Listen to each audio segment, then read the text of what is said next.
하나님의 말씀은 열왕기하 2장입니다. 열왕기하 2장 19절부터 22절 말씀까지 제가 봉독해 드리도록 하겠습니다. 열왕기하 2장 19절부터 22절 말씀이 되겠습니다. 그 성읍 사람들이 엘리사에게 말하되 우리 주인께서 보시는 바와 같이 이 성읍의 위치는 좋으나 물이 나쁨으로 토산이 익지 못하고 떨어지나이다. 엘리사가 이르되 새 그릇에 소금을 담아 내게로 가져오라 하며 곧 가져온지라. 엘리사가 물 근원으로 나아가서 소금을 그 가운데에 던지며 이르되 여호와의 말씀이 내게 내가 이 물을 고쳤으니 이로부터 다시는 죽음이나 열매 맺지 못함이 없을지니라 하셨느니라 하니 그 물이 엘리사가 한 말과 같이 고쳐져서 오늘에 이르렀더라. 아멘. 할렐루야. 자, 우리 옆에 있는 분들과 하나님 우리와 함께 하십니다. 인사하겠습니다. 하나님 우리와 함께 하십니다. 할렐루야.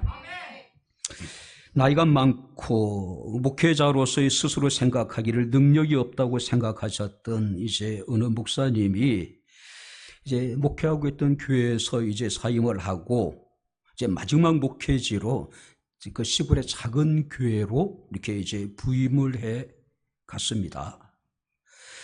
자, 이삿짐차를 뒤에 이제 따라가다가 너무 기가 막히고 이렇게 이제 자신이 이렇게 그 목회를 여기서 이제 끝내야 된다는 사실이 너무 안타까운 마음에 길가에 있는 조그만 시골 교회에 들어가서 정말 애통하는 심정으로 시간 가는 줄 모르고 하나님 앞에 기도했다라고 이야기를 합니다. 하나님, 내게도 능력을 주시옵소서.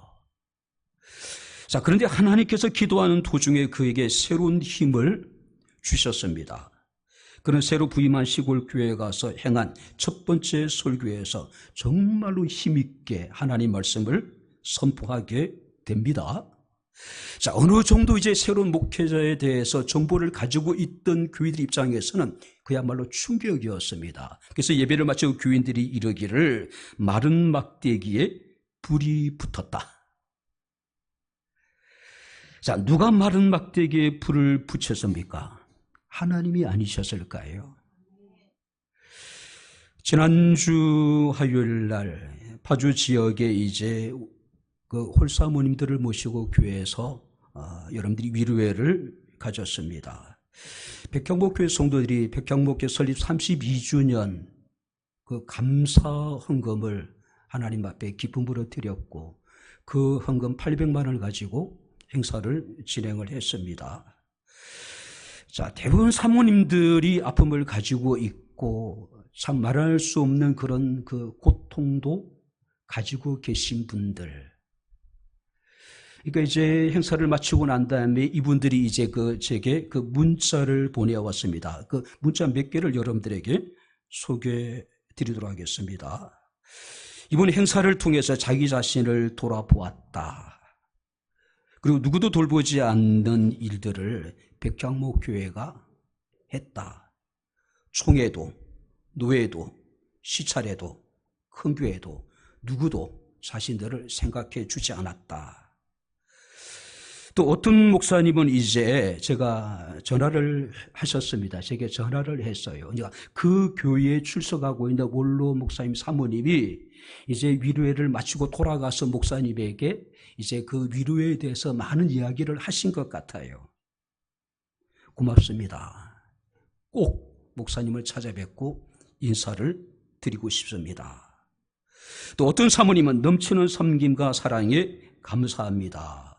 꽃, 생활비, 기념품 어느 것 하나 내게 소중하지 않는 것이 없었습니다. 백향목교회 섬김이 어찌 그리 아름다운지요라고 하는 이제 문자를 보내오셨습니다. 또 어떤 사모님은 너무 감사했습니다. 내 평생에 지금까지 레스토랑을 한 번도 가본 적이 없습니다. 레스토랑이라고 이렇게 표현하더라고요. 또 어떤 사모님은 처음 먹어보는 음식들이었다. 어떤 사모님은 이제 정말 하기 힘든 일을 이제 백향목교회에 주셨는데 염치 없이 넙죽 받아 왔습니다. 그런 이제 이야기를 하시더라고요. 또 제게 가슴 아픈 사모님이 이제 전화를 하셨습니다. 이 사모님은 이제 일단 그 생활비를 이제 일률적으로 우리가 이제 교회에서 이렇게 이제 지원해 드렸습니다. 그 가운데 생활이 특별히 어려운 이제 네 가정을 다시 이제 선정을 해서 추가로 생활비를 이렇게 이제 교회에서 전달해 줬습니다. 아마 이제 생활비 첫 번째 받은 분들 또 두 번째 받은 분들은 아마 80만 원 1인당 생활비를 받고 이렇게 돌아가셨어요. 그러니까 적지 않는 금액입니다. 근데 전화를 왔어요. 그 얘기예요. 목사님, 생활비 주셨는데 너무 고맙습니다. 그 80만 원을 그대로 당신 아들한테 입금을 했대요. 그래서 제가 사모님 무슨 말씀이세요? 사모님 생활비로 쓰셔야 되는데 왜 아드님에게 들으냐 그랬더니 우리 아들이 더 힘들어요. 그러니까 다 그렇게 어렵고 힘든 그런 생활을 하고 계시더라고요. 어쩌면 우리 백향목교회는 비정 말라빠린 마른 막대기 같은 교회였죠. 하나님께서 우리 백향목교회에 새 생명을 불어넣어 주셨습니다. 할렐루야. 어쩌면 우리 마른 막대기와 같은 쓸모없는 우리 백향목교회에 하나님께서 불을 붙여주신 것이 아니었을까요? 물심양면으로 헌신하신 우리 백향목교회 모든 성도님들에게 진심으로 감사를 드립니다. 자, 오늘 우리 본문의 배경을 보게 되면은 엘리야의 성천으로 가는 여정을 엘리사가 끝까지 함께 합니다. 길갈에서 베델로, 또 베델에서 여리고로, 또 여리고에서 요단에 이르기까지. 자, 이 엘리사는 자신의 스승이었던 엘리야를 끝까지 따라요. 자, 그때 이제 엘리야가 엘리사에게 이런 이야기합니다. 하나님이 나를 데려가기 전에 내가 네게 어떻게 할지를 구하라고 이야기를 해요. 그때 엘리사가 자신의 스승이었던 엘리야에게 이르기를 당신의 성령이 하시는 역사가 갑절이나 내게 있게 하소서.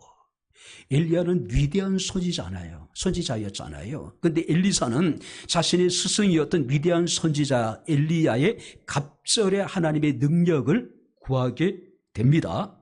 그때 엘리야가 이르기를 내가 네게 어려운 일을 구하는도다.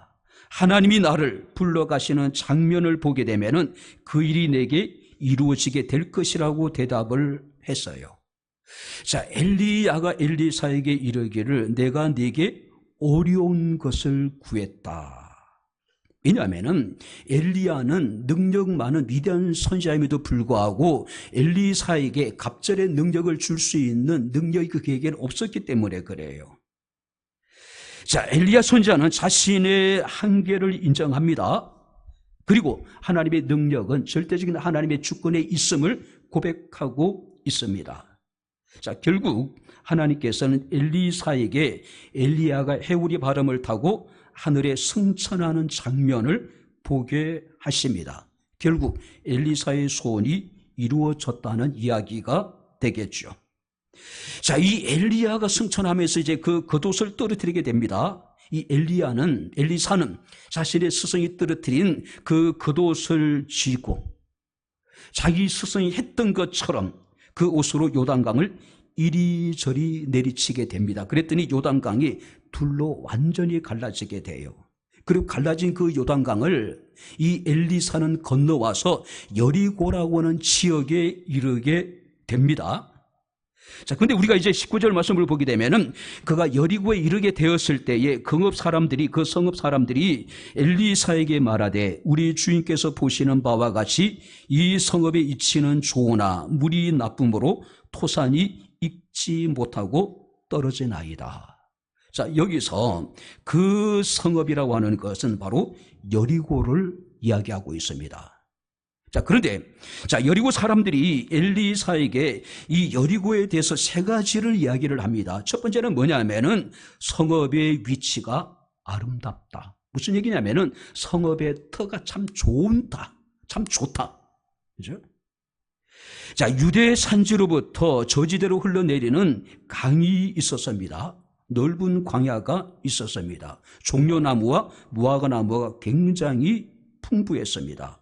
뿐만 아니라 방향나무라든지 향기로운 기름을 내는 나무들이 그곳에서 생산이 되어졌어요. 뿐만 아니라 이 여리고 뒤로는요, 모압 평지가 병풍처럼 둘러치고 있었습니다. 경치가 굉장히 수리했다는 이야기예요. 자, 그래서 이 여리고성은 향기의 도시로 불려지기도 하고, 또 달의 고을로 불려지기도 하고, 또 종려나무의 성으로 불려지기도 합니다. 문제는 이 여리고가 치명적인 결함을 가지고 있었다. 그게 뭐냐면은 물이 좋지 못했다. 자, 물은 바로 모든 생명의 근원이라고 이야기할 수 있겠죠. 아무리 터가 좋고 경치가 수려하다 하더라도 물이 좋지 못한다라고 하는 것은 그 지역 사람들에게는 재앙입니다. 재앙이에요. 그죠? 자, 세 번째는 뭐냐면 물이 좋지 못하다 보니까 토산이 열매를 맺지 못한다. 자, 석회석이 많이 섞여 있다 보니까 사람이 물을 먹으면은 건강을 해치게 됩니다. 농작물이 여러분들이 열매를 맺지 못하게 되는 거예요. 자, 그러다 보니까 사람이나 가축이 이 석회수로 인해 가지고 바로 여러분들이 유산을 하게 되는 겁니다. 자, 그래서 이 엘리사가 그들에게 새 그릇에 소금을 담아 오라고 명령합니다. 그리고 이제 그 새 그릇에 담긴 소금을 가져다가 물의 고늘에 가서 던졌더니 물이 변화되었다. 자, 이것이 오늘 본문의 전체적인 여러 배경이고 내용입니다. 자, 그렇다면은 우리는 이 사건이 우리에게 많은 것을 생각하게 합니다. 이 사건이 주는 영적인 의미가 우리에게 무엇인지 우리 함께 여러분들의 말씀을 살펴보면서 함께 은혜를 나누도록 하겠습니다. 자, 먼저 19절을 우리 다시 한번 같이 읽겠습니다. 그 성읍 사람들이 엘리사에게 말하되 우리 주인께서 보시는 바와 같이 이 성읍의 위치는 좋으나 물이 나쁨으로 토산이 익지 못하고 떨어지나이다. 여리고에는 치명적인 결함이 있어서요. 뭐예요? 물이 좋지 못했다. 아무리 여러분들이 세상에 모든 것을 다 가졌다 하더라도 세상 사람들은 누구나 다 삶의 문제를 가지고 있다는 것이죠. 그죠? 남들에게 말하지 못했을 뿐이지 사람들은 전부 다 나름대로 자신의 삶 가운데 가슴앓이를 하며 살아가고 있는 사람들이 많다라고 하는 겁니다. 자, 여리고성은 굉장히 비옥한 곳입니다. 경치가 수려한 곳이에요. 정말로 사람이 살기에 가장 적합한 그런 여름 성읍이었는지도 모릅니다. 문제는 이런 성읍에도 불구하고 여러분들이 이 여리고에는 치명적인 견항, 문제가 있었다는 것이죠.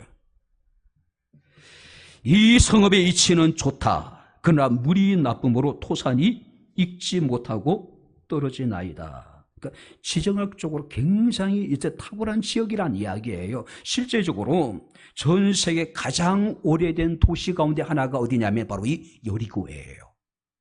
그러니까 주전 700년 아니 7000년 전부터 이 여리고는 이미 도시가 형성되어져 있었다는 것이죠.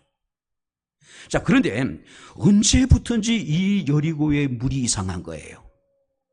언제부터인지 이 여리고가 지금 이상한 일이 벌어지기 시작을 합니다. 그 이상한 일이 무엇일까요? 물이 나빠서 토산이 익지 못한다. 자, 여기서 토산이라고 하는 것은 단순한 식물의 열매를 의미하는 것이 아닙니다. 그 땅에 생육하고 있는 모든 동물과 식물들 그리고 사람들이 열매를 맺지 못하고 도중에 떨어져 버린다. 토산이 익지 못하고 떨어진다는 이야기는 식물은 물론 여러분 사람이나 동물까지도 열매를 맺지 못하고 새끼를 낳지 못하고 자식을 낳지 못한다. 처음부터 새끼가 들어서지 않은 문제가 안 돼요. 처음부터 자식이 들어서지 않은 문제가 안 됩니다. 들어서는데 얼마 지나지 않아서 다 낙태가 되어져 버리는 것이죠. 유산이 되어져 버리는 것이죠. 자, 그렇다면은 왜 이렇게 좋은 이 여리고에 이런 일들이 벌어지게 될까요? 어쩌면 성경을 보게 되면은 그것을 짐작할 수 있는 사건들이 있어요. 자, 이스라엘 사람들이 430년 만에 출애굽을 하게 됩니다. 자, 그들이 40년의 광야 생활을 마치고 드디어 이제 요단을 건너게 되지요. 이제 요단을 건너면은 하나님이 그들에게 약속하셨던 젖과 꿀이 흐르는 가나안 땅입니다.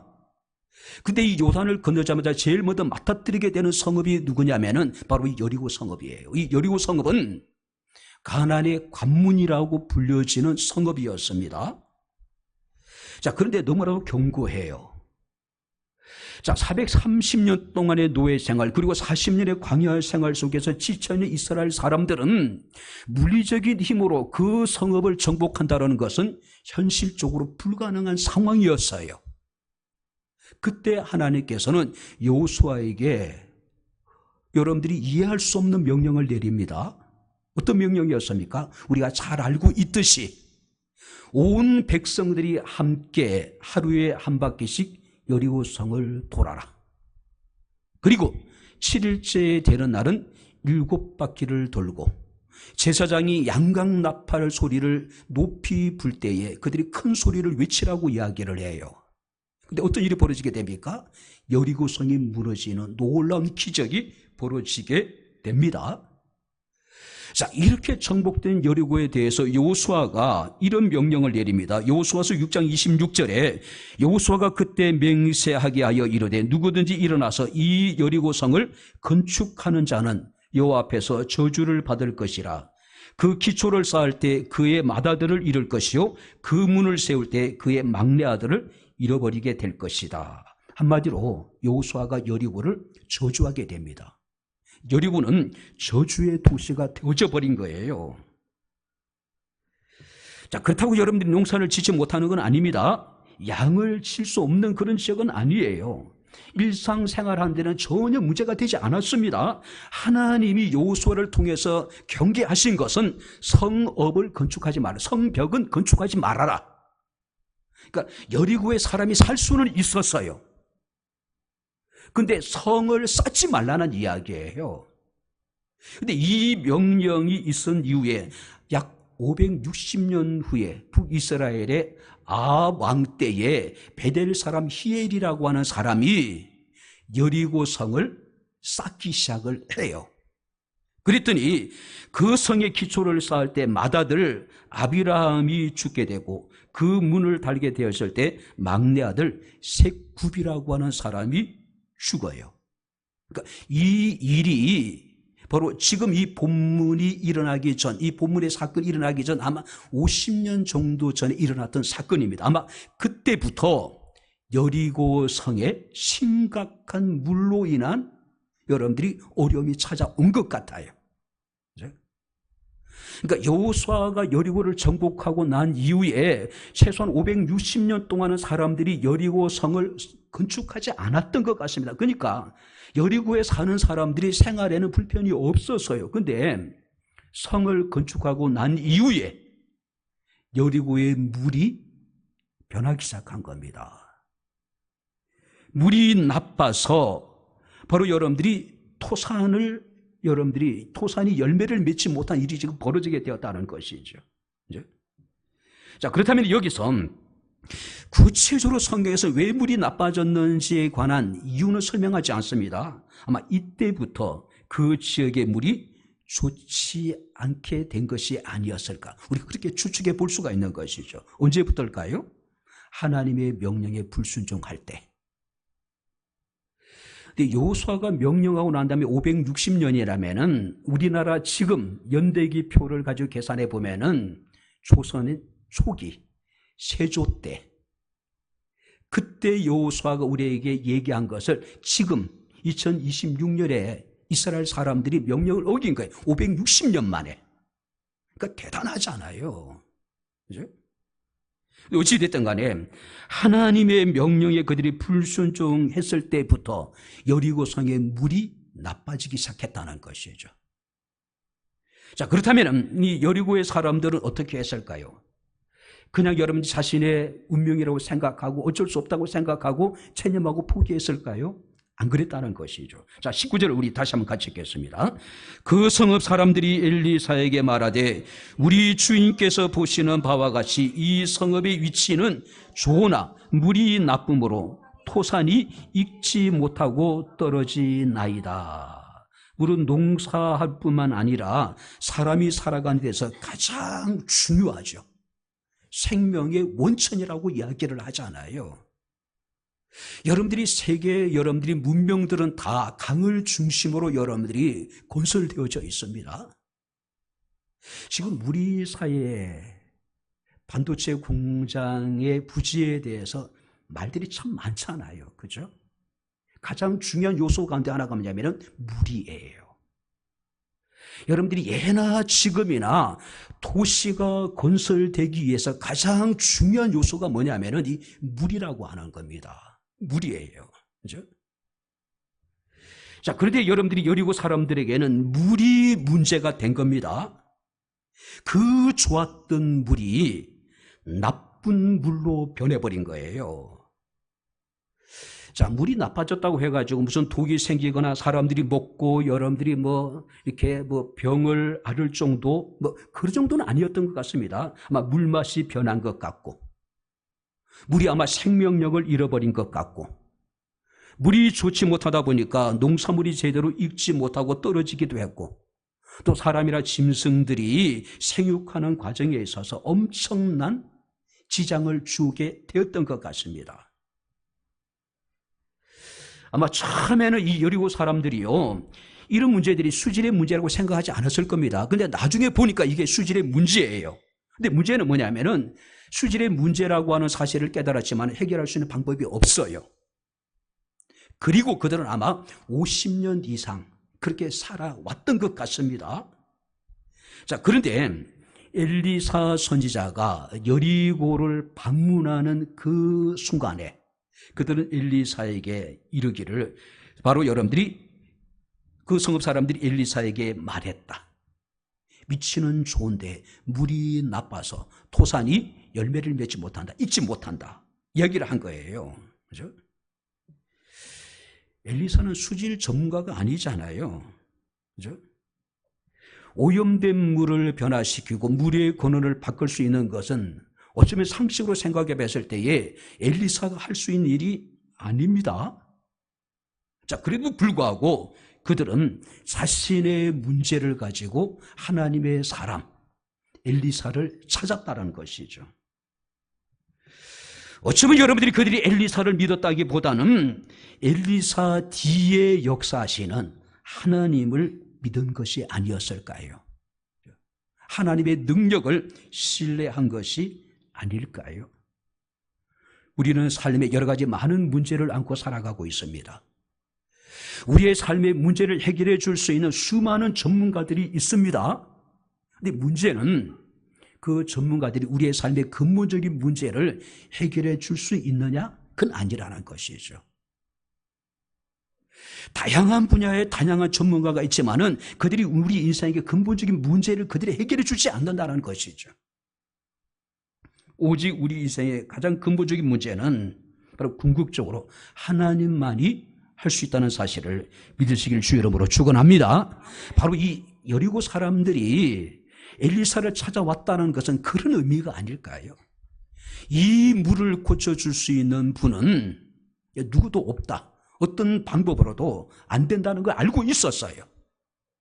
자, 그렇기 때문에 그들은 하나님께 소망을 두고 엘리사 선자를 찾은 것이 아닐까요? 똑장 이런 얘기를 합니다. 자, 물이 안 좋은 것은 환경 문제잖아요. 자, 물이 안 좋은 것은 수질 문제입니다. 이건 자연 문제예요. 그런데 여리고 사람들은 이 문제가 더 이상 환경 문제나 수질 문제나 자연 문제가 아니라는 것을 깨달았다는 것이죠. 이건 신학적인 문제라는 거예요. 오직 하나님만이 자신들의 문제를 해결할 수 있는 분이라는 것을 확신했기 때문에 바로 그가 엘리사를 찾았다는 것이죠. 엘리사 뒤에 있는 능력 있는 하나님을 온전히 신뢰했다는 것이죠. 그래서 우리가 베드로전서 5장 7절 말씀을 보게 되면은 너희 염려를 다 주께 맡기라고 이야기합니다. 또 여러분 시편 37편 5절 말씀을 보니까 내 길을 여호와께 맡기라고 이야기합니다. 그리고 시편 55편 22절 말씀 보니까 내 짐을 여호와께 맡기라. 할렐루야. 그래서 우리가 예레미야 33장 2절 3절 말씀을 보게 되면은 이를 행하시는 여호와, 그것을 만드시며 그것을 성취하시는 여호와, 그 이름을 여호와란 이가 이르와 같이 이르시도다. 너는 내게 부르지라. 내가 내게 응답하겠고 내가 알지 못하는 크고 은밀한 일을 내게 보이리라. 문제가 있을 때 우리의 삶에 여러분 본질적인 문제를 해결할 수 있는 능력이 있으신 하나님께 모든 것을 맡기라는 이야기죠. 맡기지 않는 것은 책임지지 않습니다. 할렐루야. 누구도. 그러나 우리가 하나님께 맡긴 것은 반드시 하나님이 책임져 주십니다. 할렐루야. 우리 하나님은 신실하신 하나님이시기 때문에 그래요. 자, 그렇다면 바로 여러분들이 이런 여리고성의 문제를 엘리야가 어떻게 해결하게 될까요? 자, 20절 여러분들이 읽겠습니다. 엘리사가 이르되 새 그릇에 소금을 담아 내게로 가져오라 하매 곧 가져온지라. 자, 엘리야의 후계자로서 엘리사의 첫 공식 행보입니다. 자, 어쩌면 여러분들이 엘리사에게는 굉장히 부담스러운 여러분들이 요청이 아닐 수가 없었습니다. 만약에 자신이 어떤 기도를 하거나 행위를 했는데 아무런 변화가 일어나지 않는다면은 엘리야의 후계자로서 엘리사가 사람들에게 인정을 받기는 쉽지 않을 수 있는 상황. 어떤 의미에서는 여러분들이 엘리사에게는 살뜰리는 그런 순간이 아니었을까요? 그런데 엘리사의 모습을 보면 전혀 그런 모습을 찾을 수 없습니다. 뭐라고 얘기합니까? 새 그릇에 소금을 담아오라. 자, 귀한 그릇이 아닙니다. 어떤 그릇이에요? 새 그릇. 비싼 그릇이 아닙니다. 깨끗한 그릇이에요. 두 번째는 뭐냐면은 엘리사가 그 소금을 가지고 물 건으로 가서 던졌다라고 이야기를 합니다. 자, 근원적인 치료가 아니면은 여리고 성의 물을 깨끗하게 할 수 있는 방법은 없어요. 만약에 근원을 치료하지 않고 파이프를 청소를 하거나 수로를 깨끗하게 정비하는 작업을 한다고 해서 여리고의 물이 고쳐지지는 않을 것이라는 것이죠. 물의 근원을 고치지 않고 물을 정하는 여러분들이 약을 뿌린다고 해서 여리고성의 이 물이 완전히 고쳐지지는 않습니다. 엘리사는 물의 근원을 찾은 겁니다. 그리고 깨끗한 그릇에 담긴 소금을 그 물에 던졌다라고 이야기를 하고 있는 거예요. 삶의 문제가 생겼을 때에 많은 사람들은 눈에 보이는 표면적인 임시 방편의 방법으로 문제를 해결하려고 하는 사람들이 얼마나 많은지 몰라요. 그 문제 해결이 아닙니다. 잠시 문제를 지연시킨 것 뿐이죠. 그죠? 완전한 문제 해결이라고 하는 것은 근본적으로 여러분들이 그 문제를 해결하는 것이겠죠. 헨리 데이비드 소로우라고 하는 사람 이런 얘기를 합니다. 나쁜 잎을 1000번 자라는 것보다 뿌리를 한번 쳐내는 것이 낫다. 나무를 치료하기 위해서는요, 근본적으로 병든 나무는 뿌리에서부터 치료해 나가야 된다는 이야기예요. 저희 교회 주변은 하초가 적지 않습니다. 많은 분들이 그런 얘기를 해요. 목사님 이렇게 하초를 잘 키우냐고. 잘 키운 게 아니라 죽으면 갖다 버려버려요. 그러니까 남들이 보면 항상 화초들이 싱싱하고 잘 큰 것처럼 보이지만은 병들어 죽어가는 나무들이 한두 그루가 아니에요. 겨울 되고 여러분들이 봄 되면은요, 몇 개의 나무들이 갖다가 여러분들이 저 밖에 버려져요. 그것 좀 멀쩡해요. 근데 왠지 모르게 나무 잎이 여러분들이 윤기가 없어요. 뭔가 좀 이상해요. 아무리 영양제를 줘도 소용없습니다. 왜 그럴까요? 나무 뿌리가 썩었기 때문에 그래요. 그죠? 우리가 문제를 해결한다고 해서 여러 가지 문제의 여러분들이 우리가 이파리를 잘라낸다 하더라도 그 문제 해결은 불가능합니다. 근본적으로 여러분들이 뿌리를 치유해야 된다는 것이죠. 병든 뿌리를 잘라내고 새롭게 여러분들이 심어야 된다는 것이죠. 그렇지 않으면은 그 나무는 다시 살아나지 못한다는 것이죠. 어렸을 때에 우리는 유난히 종기들이 많이 났습니다. 그렇지 않습니까? 조선의 역대 왕들 가운데 많은 왕들이 종기로 고통을 당해요. 가장 대표적인 사람이 세조예요. 물론 사람들이 그 얘기를 하죠. 단종의 어머니가 조주를 했기 때문에 침을 뱉었더니 그 침이 몸에 튀었다. 그게 종기가 생겨서 결국 세조는 조카의 왕위를 찬탈하고 왕이 됐지만은 그는 종기로 엄청난 고통시간을 보내고 고통스럽게 죽어가요. 그죠? 어렸을 때 종기가 나면은 어떻게 했을까요? 병원에 갈 형편이 못 되잖아요. 그럼 고약이라고 하는 약을 사다가 상처에 붙이고 며칠 지나고 그 약을 떼어내면 어떨까요? 그 종기에 뿌리까지 뽑혀서 나옵니다. 피부가 뻥 뚫려요. 그죠? 그렇게 종기는 뿌리채 뽑지 않으면은요, 치료가 불가능하다는 것이죠. 우리의 삶의 문제도 마찬가지입니다. 표면적으로 임시 방편으로 우리가 문제가 해결될 수 있는 것이 아니라는 것이죠. 근본적으로 본질적인 문제들을 우리가 해결하지 않으면은 그 문제는 영원히 지속될 수밖에 없다라고 하는 것이죠. 엘리사가 물의 근원에 가서 물에다가 새 그릇에 담긴 소금을 던졌더니 물이 변해됐습니다. 여러분, 나쁜 물이 좋은 물이 되어진 거예요. 그죠? 바로 여러분들이 생명을 죽이던 물이 생명을 살리는 물로 변화되어지게 되는 모습을 우리가 보게 됩니다. 이런 비슷한 이야기가 있죠. 우리가 출애굽기 15장 말씀을 보게 되면 이스라엘 사람들이 홍해를 건넙니다. 자, 홍해를 건넜을 때 그들이 얼마나 감격했을까요? 하나님을 찬양을 해요. 근데 그들이 이제 광야길을 걸어가게 되는데 하루가 지나고 이틀이 지나고 3일이 지납니다. 어쩌면 그들이 가져온 물이 다 이제 바닥에 났을 거예요. 이제 새로운 여름 물을 찾아야 됩니다. 물을 찾을 수가 없어요. 우여곡절 끝에 물을 찾았는데 그 물이 있어서 마실 수가 없었습니다. 그래서 그 물의 이름을 마라라고 부르잖아요.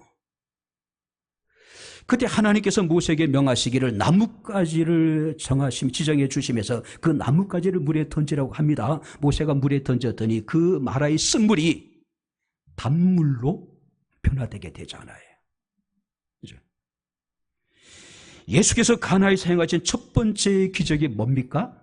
물이 변하여 포도주가 되게 하셨던 기적이잖아요. 그죠?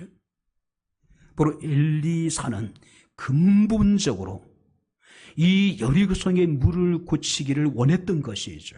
그래서 물의 근원을 찾은 거예요. 우리가 주님께서 우리에게 말씀하고 계십니다. 에베소 교회를 통해서 말씀하시기를 에베소 교회가 문제가 뭐였습니까? 처음 사랑을 잃어버렸어요. 사랑을 회복하는 방법에 대해서 바로 어디서 떨어진 것을 생각하고 돌이켜 회개하여 처음 행위를 가지라고 이야기한 원인을 찾는 것이 중요하다는 것이죠. 한국 국가대표가 월드컵에서 이제 탈락이겠죠. 최종도 아마 탈락됐을 거예요. 마지막 희망, 참 굴욕스럽잖아요. 수치스럽잖아요. 그죠? 근데 이제 남아공화국 경기를 마치고 난 다음에 그 페인에 대해서 감독이 이런 이야기 하더라고요. 선제골을 먹어서 선수들이 그렇게 힘들었다. 힘든 선수를 여러분들이 독려해가지고 선수들이 그 위기를 극복하게 하는 것이 감독의 책임이잖아요. 벤치에서 앉아있는데 예전에 브라질 월드컵에 똑같아요. 앉아만 있는 거예요. 치고 있는데도 전술의 변화가 전혀 나타나지 않는 거예요. 경기 끝나고 며칠 후에 또 인터뷰를 하는 거 봤습니다. 자기도 왜 선수들이 그렇게 경기력이 약화된지 모르겠다. 이게 감독이 할 수 있는 이야기가 아니죠. 그죠? 감독이 이야기할 수 있는 것은 아니죠. 근본적인 것, 본질적인 것. 이것이 변하지 않으면요, 더 이상 여러분들이 한국 축구는 희망이 없겠죠. 우리 프로 축구 선수가 계신데, 출신이 계신데, 이런 얘기하는 게 뭐하긴 하겠지만요.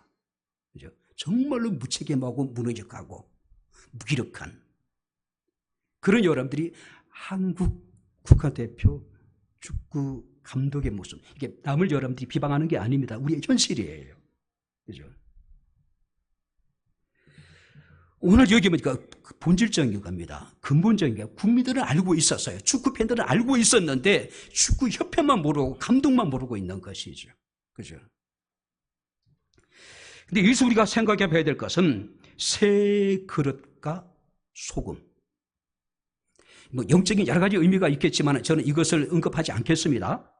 중요한 것은 새 그릇이나 소금 자체의 능력이 있었던 건 아닙니다. 이것들이 여리고성의 물의 근원을 고친 것은 아니에요. 하나님이 여리고성의 물의 근원을 고치는데 바로 새 그릇과 이 소금이라고 하는 도구를 사용해서 이런 수단을 통해서 고쳤다는 것이죠. 누가요? 하나님이요. 할렐루야. 하나님이 하신 것이죠. 그래서 성경이 이렇게 기록하고 있습니다.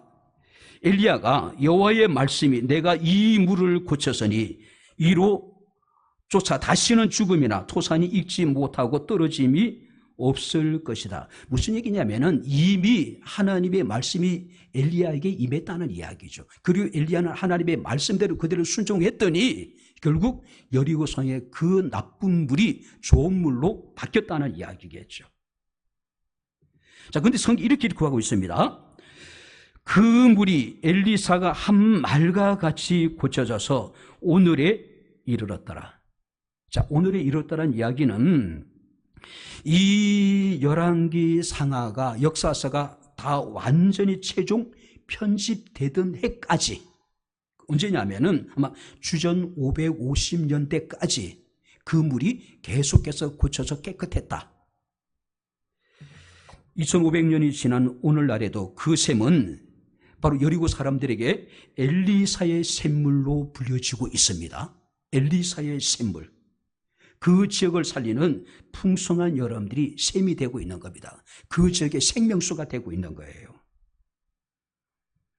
전도서 3장 14절에 이르기를 하나님께서 행하시는 모든 것은 영원히 있을 것이다. 할렐루야. 하나님이 본질, 근원을 치료하셨기 때문에 그 물이 영원히 여리고 사람들에게 바로 여러분들이 생명을 주는 물이 됐다는 것이 영원히. 우리가 하는 일들은 한시적입니다. 제한적이에요. 임시 방편이에요. 그러나 하나님이 하실 때에 그 일이 영원하다. 이제 말씀을 정리하도록 하겠습니다. 아주 오래전에 영국에서 한 젊은 대학생이 캠브리지 대학에서 종교학 과목에 중요한 시험을 치고 있었다 그래요. 그대로 옮기는 겁니다.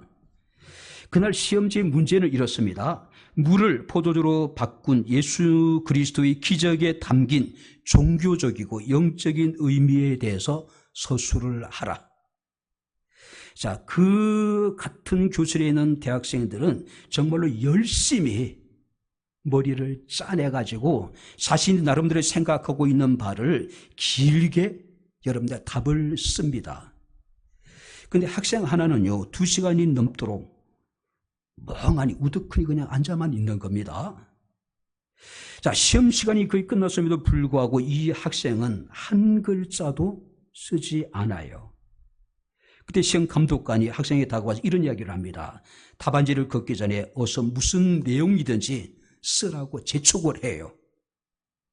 마침내 이 학생이 이제 연필을 잡았습니다. 그리고 다음과 같은 한 문장의 답을 썼습니다. 그 시험에 최고의 여러분들이 점수를 얻었습니다. 그 답은 이렇습니다. 물이 그 주인을 만나자 얼굴이 붉어졌다. 물이 변하여 포도주가 된 것이 영적인 의미를, 종교적인 의미를 쓰라고 했는데 그 학생의 대답은 그런 겁니다. 물이 그 주인을 만나자 얼굴이 붉어졌다. 자, 이 학생이 훗날 영국 최고의 시인 바이런이라고 이야기를 하더라고요. 바로 물이 주인을 만났더니 얼굴이 붉어져서 포도주가 되었다는 이야기죠. 물의 주인도 하나님이시라는 것이죠.